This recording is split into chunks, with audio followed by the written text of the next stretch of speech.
A indústria do entretenimento passou por um abalo sísmico nos últimos meses, e o epicentro desse terremoto atende pelo nome de Rachel Zegler. Escalada como protagonista no remake de Branca de Neve, a jovem atriz se viu no centro de uma avalanche de críticas, paródias e rejeição pública que expôs não apenas sua imagem, mas toda uma estratégia equivocada da Walt Disney Company. O que deveria ser uma celebração da diversidade e da modernização de um clássico infantil transformou-se em estudo de caso sobre como ignorar os pilares de uma narrativa tradicional pode gerar mais rejeição do que representatividade.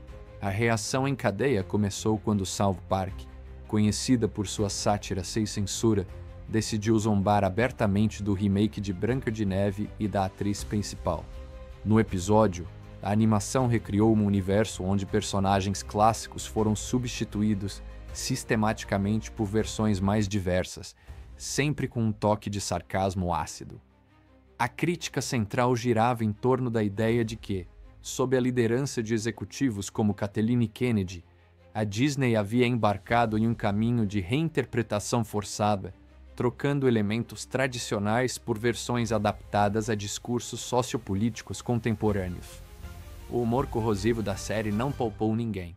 Os roteiristas ironizaram o fato de personagens clássicos como Indiana Jones e Homem-Aranha estarem sendo reinterpretados por protagonistas de diferentes etnias e gêneros, enquanto a trama do próprio remake de Branca de Neve foi reimaginada a ponto de se distanciar completamente de sua essência original. A sátira atingiu em cheio Rachel Zegler, transformando-a em uma caricatura pública, uma espécie de símbolo do que muitos críticos rotularam como woke marketing exagerado.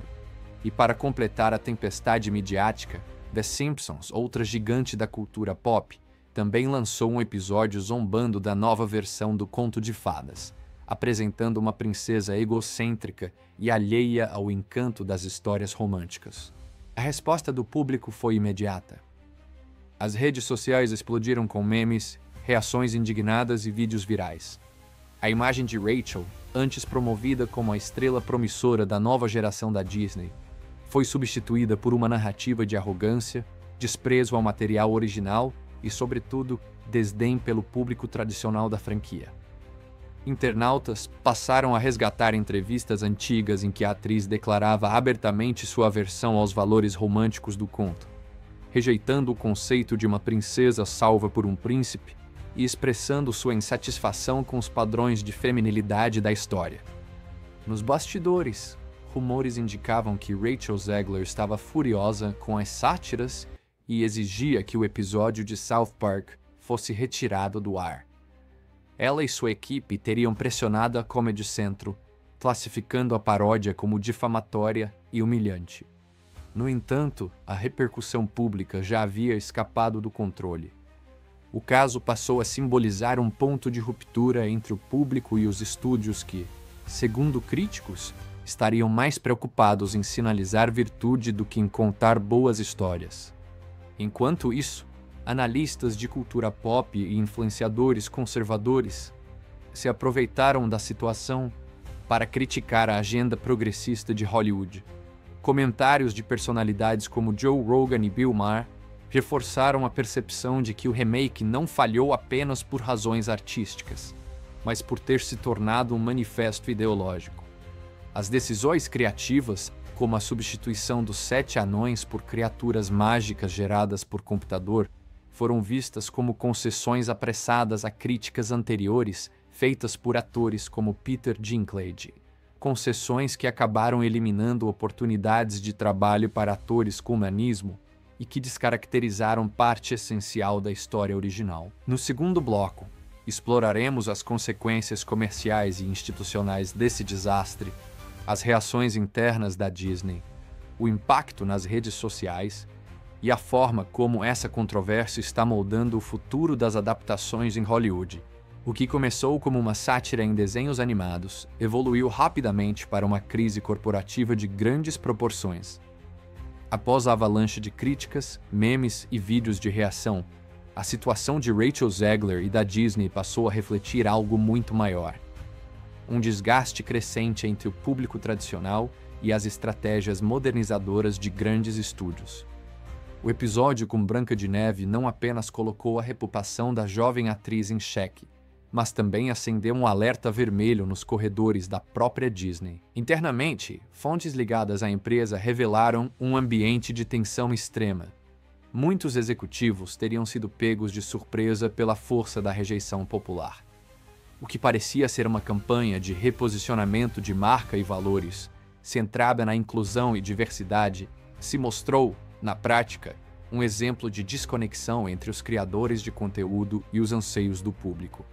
Relatórios preliminares apontaram que o remake custou mais de 200 milhões de dólares, uma cifra que incluía gastos com produção, regravações e marketing. Mas os retornos foram desastrosos. A estreia, que deveria ser triunfal, registrou apenas 43 milhões em bilheteria no primeiro fim de semana, menos de um terço da meta esperada.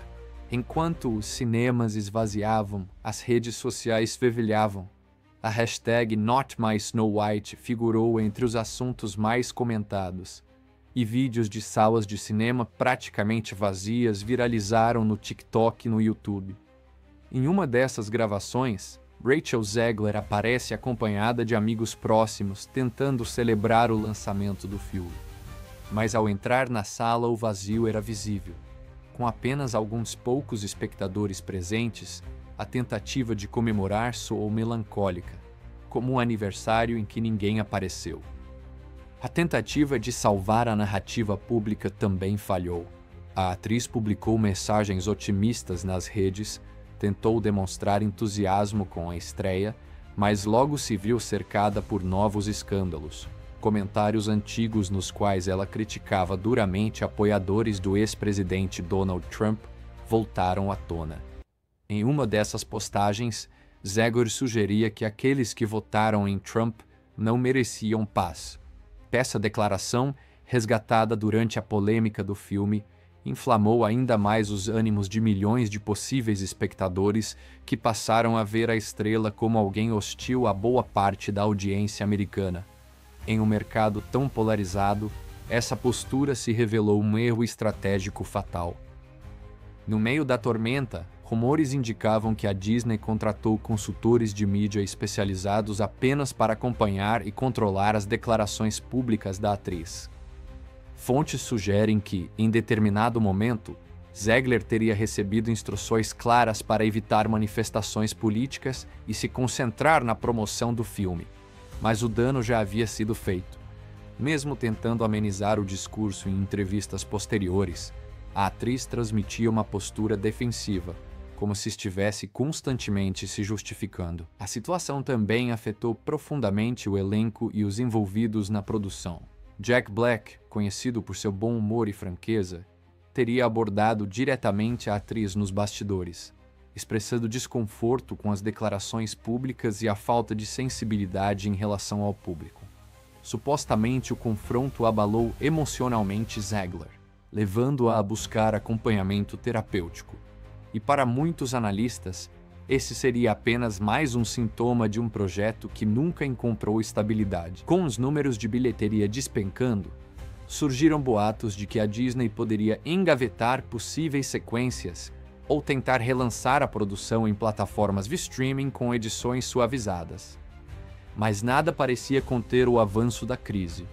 O impacto se estendeu além dos cinemas, afetando vendas de brinquedos, colecionáveis e outros produtos licenciados que permaneceram intocados nas prateleiras das lojas. Enquanto a Disney via seus esforços se transformarem em um prejuízo, outras produções com apelo clássico começaram a ser reavaliadas. Diretores e produtores temiam repetir o fracasso de Branca de Neve, e discussões internas sobre novas abordagens começaram a surgir. A pergunta que pairava no ar era simples, porém inquietante. Até que ponto vale a pena modernizar uma história consagrada se o custo disso for perder a essência que a tornou amada?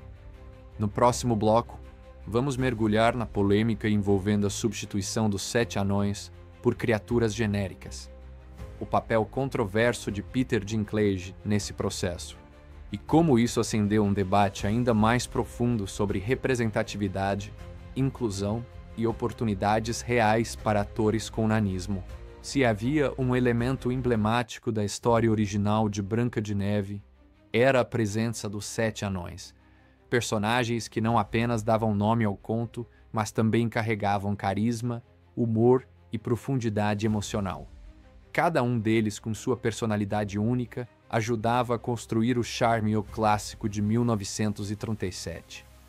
No entanto, o remake da Disney optou por um caminho radical: eliminar completamente essa base, substituindo os anões por figuras genéricas, algumas digitais, outras apenas simbolicamente distintas. A justificativa oficial foi a busca por maior sensibilidade e atualização cultural. Mas o resultado foi exatamente o oposto do desejado. Em vez de elogios, a empresa foi alvo de duras críticas por parte de atores com nanismo e da própria comunidade artística. A faísca inicial dessa mudança veio de declarações feitas anos antes por Peter Dinklage, um dos atores com nanismo mais respeitados de Hollywood.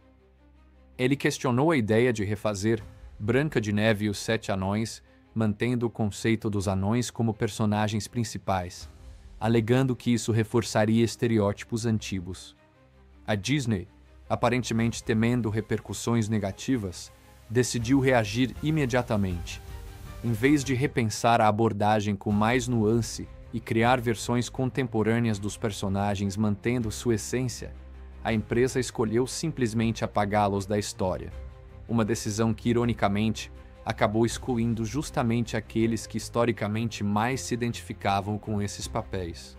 A substituição gerou indignação entre diversos atores com nanismo, que viram nas decisões do estúdio não uma ação de inclusão, mas de exclusão. Para muitos desses profissionais, os papéis dos 7 anões representavam oportunidades únicas de visibilidade e trabalho digno em uma indústria que raramente oferece chances de protagonismo a pessoas com baixa estatura. Com a mudança, esses papéis foram transformados em vagas digitais, ocupadas por criaturas genéricas e sem carisma, desconectadas da proposta original da história.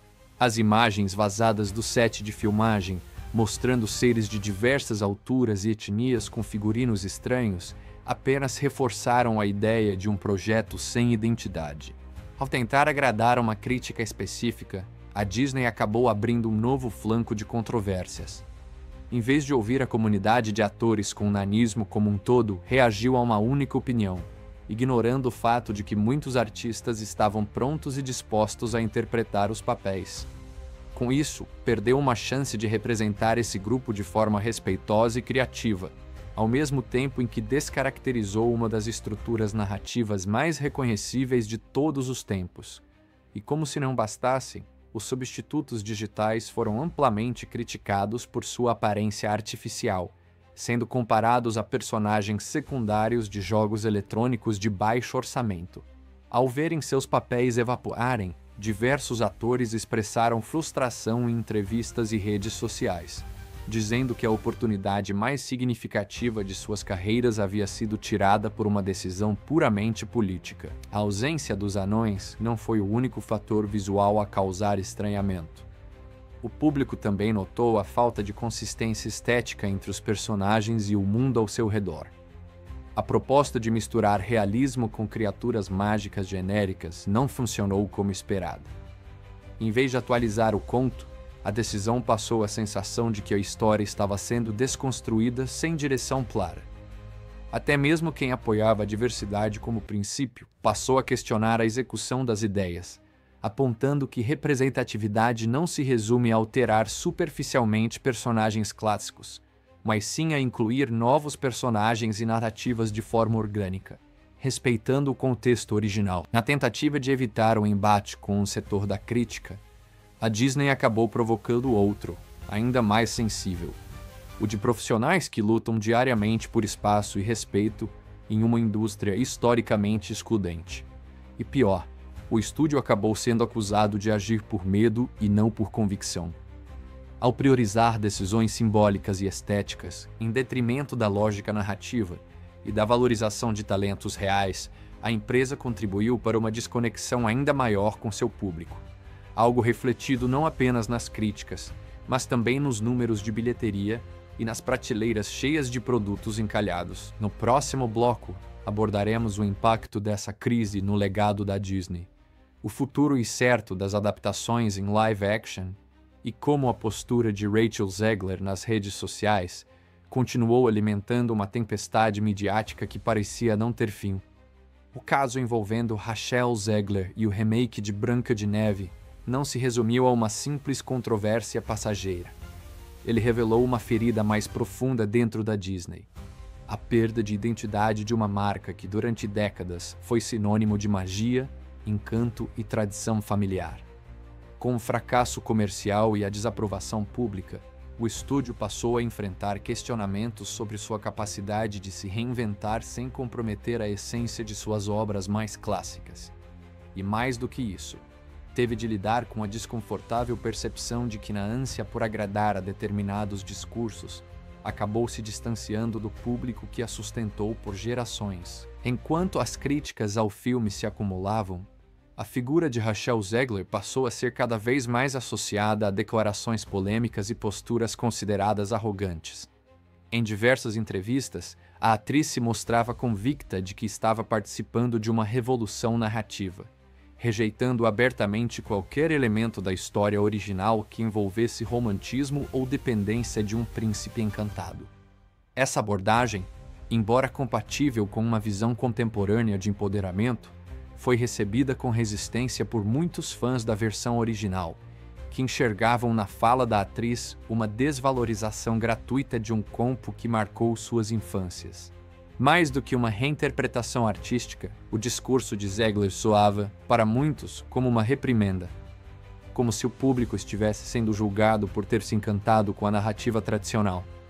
E quando surgiram entrevistas em que a própria atriz deixava em aberto a possibilidade de cenas inteiras com o príncipe serem cortadas, a frustração aumentou. Afinal, para grande parte da audiência, Branca de Neve é, antes de tudo, uma história de amor que venceu a morte. Algo que transcendia o literal e tocava no simbólico, no poder de sentimentos puros e universais. Mesmo diante do cenário caótico, Zegler não recuou. Em vez de adotar uma postura conciliadora, dobrou a aposta em seus posicionamentos. Chegou a sugerir, de forma indireta, que quem não concordava com a nova abordagem do filme simplesmente não fazia parte do público que ela queria atingir. A frase, resgatada e amplamente compartilhada nas redes sociais, se transformou em um símbolo da ruptura entre artista e audiência. No imaginário popular, a atriz passou a ser vista como alguém que não apenas rejeitava a história que interpretava, mas também nos fãs que a valorizavam. E enquanto isso, outros nomes importantes da indústria começavam a se pronunciar. Figuras como Joe Rogan e Bill Maher, que raramente compartilham a mesma visão sobre cultura pop, encontraram um raro ponto de convergência. Ambos criticaram duramente o que consideraram um excesso de correção política no novo filme. Para eles, o público vai ao cinema para se emocionar, se divertir e se identificar com as histórias, não para ser doutrinado. A insistência da Disney em adaptar narrativas clássicas sob uma ótica excessivamente ideológica, segundo esses comentaristas, estaria mimando o próprio valor artístico das produções. Essa percepção encontra eco em outros episódios recentes da Disney. Produções como Lightyear e Mundo Estranho já haviam apresentado resultados aquém do esperado, tanto em crítica quanto em público. A sequência de fracassos acendeu um alerta no alto escalão da empresa. Rumores indicam que, após o desastre de Branca de Neve, executivos começaram a reavaliar os planos de futuras adaptações. A proposta de relançar clássicos com novas roupagens continuava em pauta, mas a pressão por uma abordagem mais equilibrada, que respeite o legado, sem ignorar as demandas contemporâneas, crescia dia após dia. No universo empresarial, o impacto também foi sentido. Investidores demonstraram insatisfação com a queda nas ações da companhia, associada a uma sequência de decisões criativas que não renderam os frutos esperados. Fontes internas afirmaram que mudanças estruturais nas equipes responsáveis por live actions estavam sendo cogitadas, assim como uma possível reformulação das estratégias de marketing. Afinal, a missão de um estúdio como a Disney não é apenas provocar debates, é sobretudo emocionar e encantar. E quando isso deixa de acontecer, toda a engrenagem é colocada em xeque. No quinto e último bloco, exploraremos os desdobramentos finais do caso, o simbolismo do fracasso do filme, o esvaziamento das salas de cinema e o que essa experiência amarga pode ensinar para o futuro das grandes produções hollywoodianas. Quando o remake de Branca de Neve finalmente chegou às telonas, o que se viu não foi uma recepção calorosa ou aplausos emocionados. O que se viu foi o silêncio. Um silêncio que ecoava mais alto do que qualquer crítica publicada nos jornais. Em diversas partes dos Estados Unidos, sessões com salas praticamente vazias se tornaram comuns. Um cenário inimaginável para um filme que carregava o peso de um dos maiores clássicos da história do estúdio mais poderoso de Hollywood. Em um registro amplamente compartilhado nas redes sociais, Rachel Zegler foi flagrada ao lado de amigos próximos, tentando celebrar a estreia.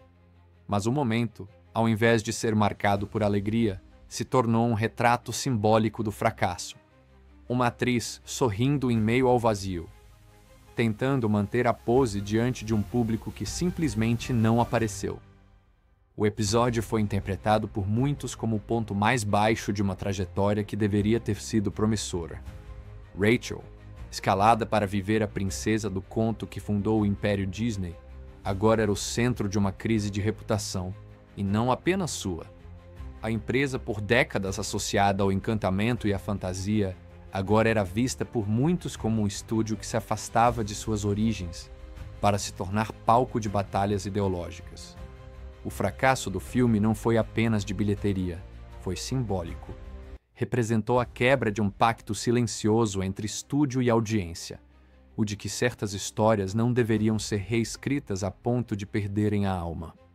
Com um custo de produção e marketing que ultrapassava 200 milhões de dólares, o filme estreou com apenas 43 milhões arrecadados no primeiro fim de semana.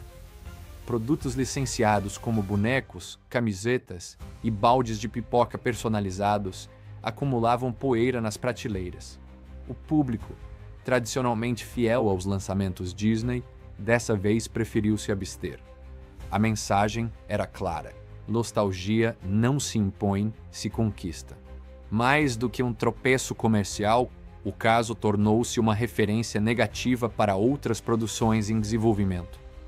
Produtores passaram a rever suas estratégias, temendo que a busca por relevância política suprimisse a mágica que sempre moveu o coração das plateias. O desastre de Branca de Neve passou a ser discutido em podcasts, programas de debate e até mesmo em outras animações que, como The Simpsons, zombaram da situação sem piedade, mesmo pertencendo ao conglomerado Disney. A ironia era evidente. Nem os próprios braços da gigante do entretenimento pouparam a própria empresa da crítica. O ponto de ruptura parecia inevitável. A tentativa de modernizar a princesa resultou em uma figura fria, distante e, para muitos, arrogante. Os anões, outrora personagens memoráveis e queridos, foram transformados em figuras genéricas. O príncipe, um símbolo clássico do romance, foi relegado a um papel incerto, com cenas cortadas ou diminuídas. E a atriz principal, ao invés de cativar com carisma e paixão pela personagem, parecia mais empenhada em desconstruí-la, mesmo diante do público que ainda a amava. Enquanto alguns defendiam as mudanças como parte de um processo natural de atualização social, outros viam nelas um afastamento radical do que tornava essas histórias atemporais. A sensação geral era de que, em vez de criar algo novo com respeito ao passado, o estúdio escolheu demolir a base para construir uma narrativa que não encontrou eco. No fim, nem a inovação nem a tradição foram plenamente atendidas. Restou apenas o desconforto de uma produção que, apesar de bem-intencionada, errou o alvo e o coração do público. O caso Rachel Zegler e o remake de Branca de Neve ficará registrado como uma lição amarga para Hollywood. Ele mostra que representatividade e diversidade são valores fundamentais, mas precisam ser aplicados com sensibilidade, inteligência narrativa e, acima de tudo, respeito ao público. Reinventar uma história clássica não significa apagar o que ela foi, mas sim encontrar novas formas de contar a mesma verdade emocional que cativou gerações. Enquanto a Disney se recolhe para repensar seus próximos passos, a pergunta que paira no ar é: o que realmente importa em uma história? Se a resposta não incluir magia, sentimento e identificação, talvez o final feliz nunca chegue, nem para o estúdio, nem para o público.